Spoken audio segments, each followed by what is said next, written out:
Hello, my name is Dean Kerstetter, Executive Vice President of Sawmill Operations. Here at our large log sawmill in Scotia, California, we strive to maximize production of high-value products. Large redwood logs are where we develop most of our high-value products such as clears, heartwood, and timbers. To best facilitate this, we have configured our mill to accommodate logs up to 60 inches in diameter and 24 feet long. Our large log sawmill is equipped with 4 primary machine centers: a head rig, pony rig, quad saw, and edger.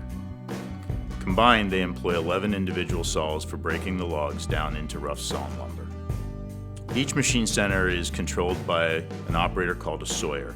Sawyers are able to look at the log, make quick decisions on how to orient the log, and break it down into the highest value products based on characteristics they see in the log.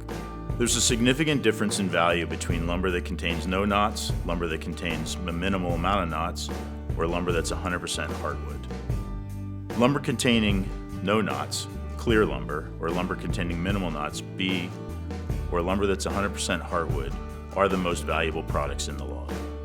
As a result, we try to maximize the volume of clear, B, and 100% hardwood that we produce from the log by carefully cutting around natural defects and along hard sap boundaries.